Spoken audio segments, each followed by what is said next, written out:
live, I will tell you about the 4 requirements that you should have in order to be ready to start your business.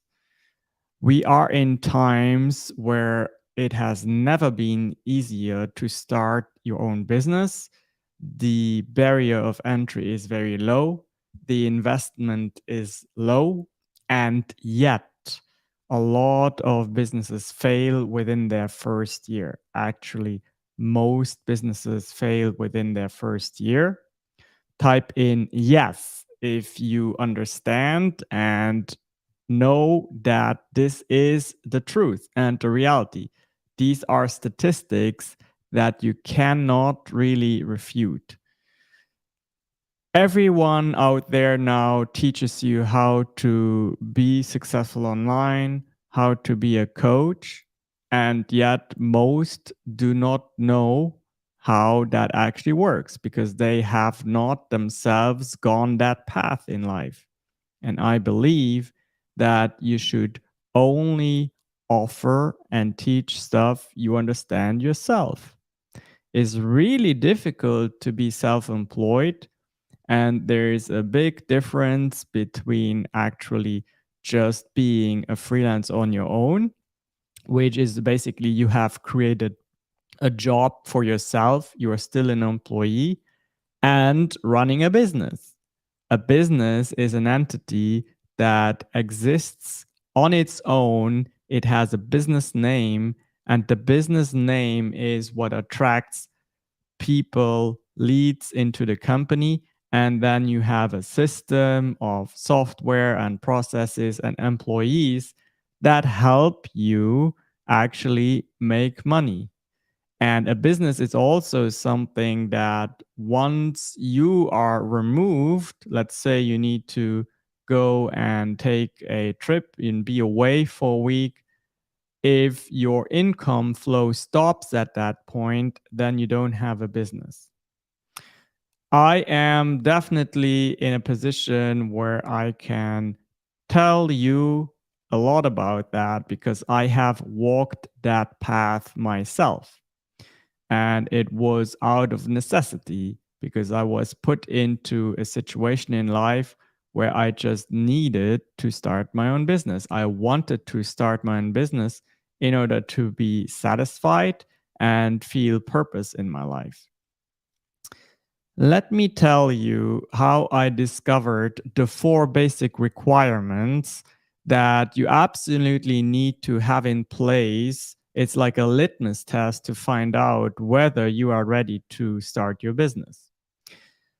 I was, as most of you know, a non traditional student, came to the United States at the age of 28, graduated after 4 years, and I started working as a software developer in Cincinnati for about a year.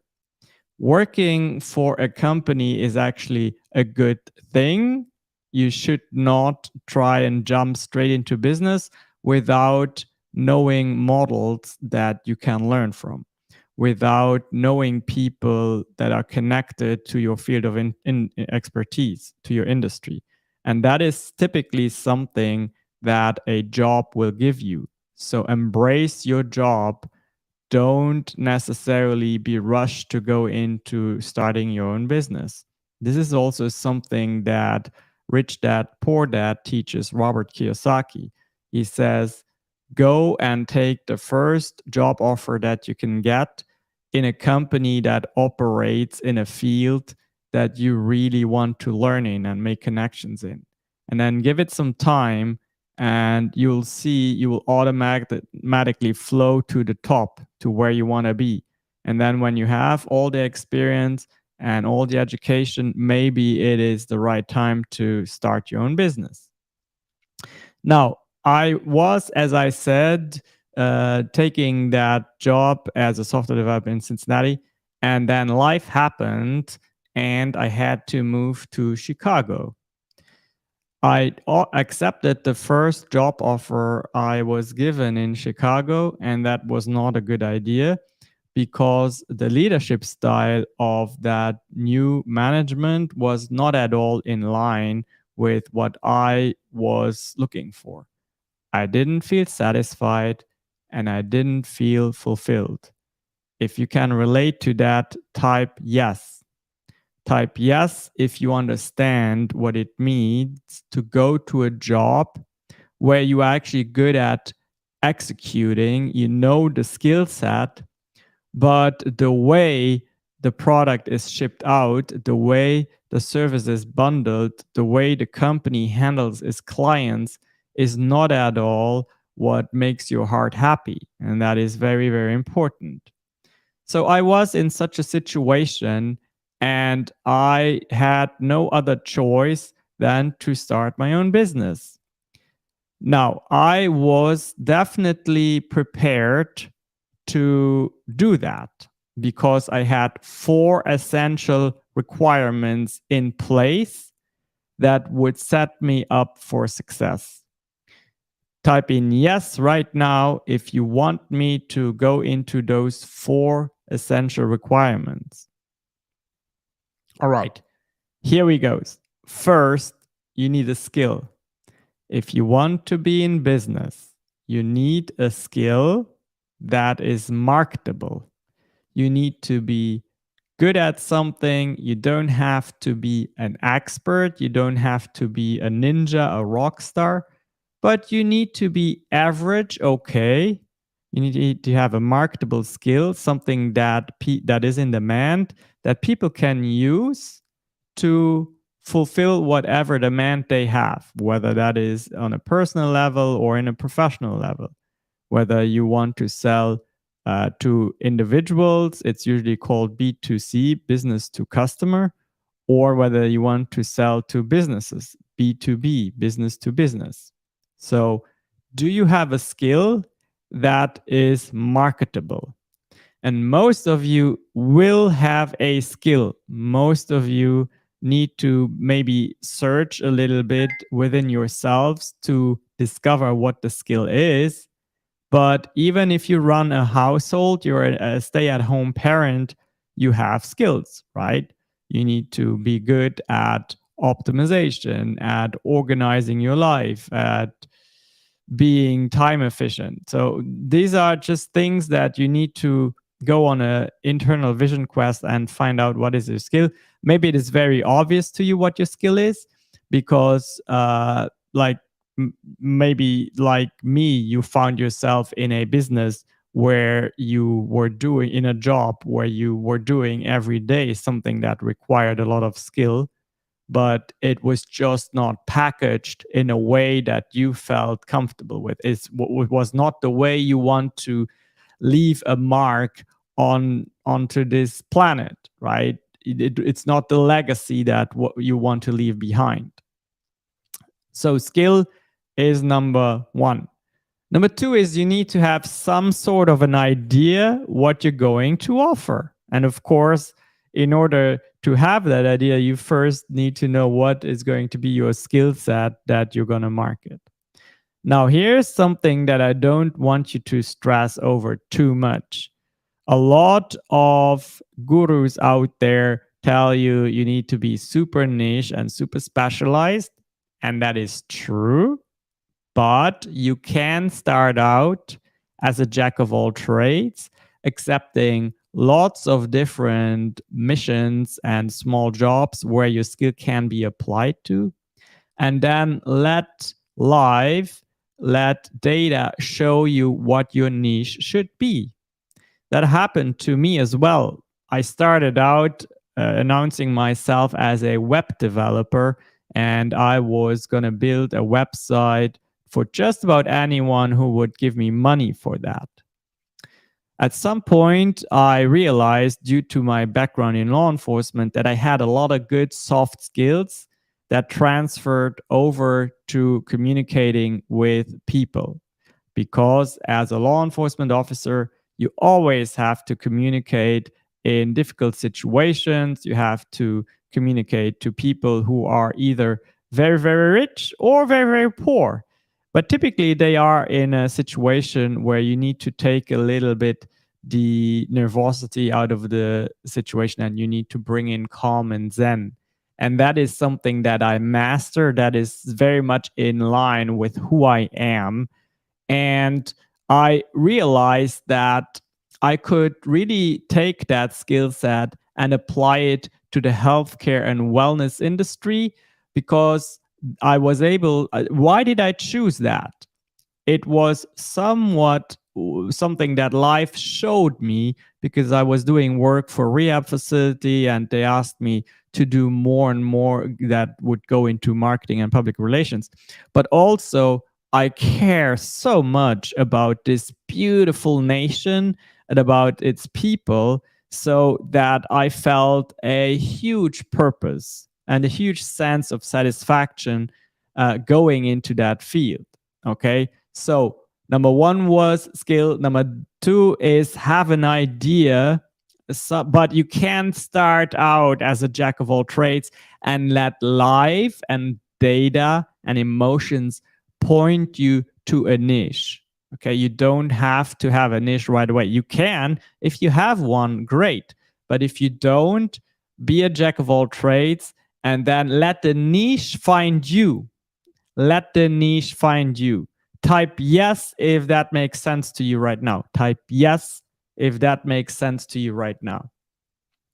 Okay, so the third requirement that you need to have in place if you want to go and start a business successfully is you need to have savings put aside, because I can guarantee you, you will most likely not make the income that you need to provide for yourself and your family in the first year.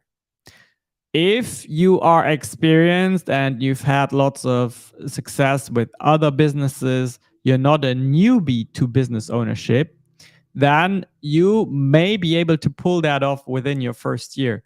But for most of you, that is not going to be the case. So I need you to have peace of mind and only start doing that if you have savings set aside to make up for the reduced income that you will have within your first year.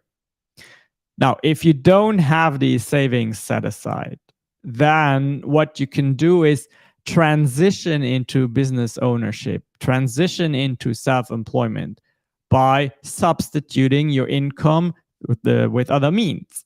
For example, I indeed, within my first year of operation in Chicago, I drove as an Uber driver because I wasn't busy enough to have 8 hours to fill with my work every day.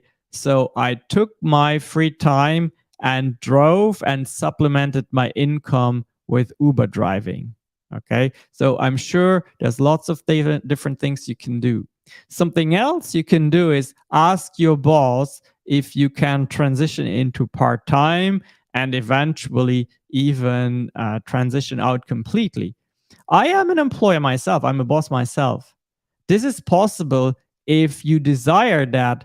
Just be transparent and go and ask for a session where you talk about that and you lay out your plans so that your employer can be prepared for when it is time for you to scale down, go to part-time, or maybe even exit completely.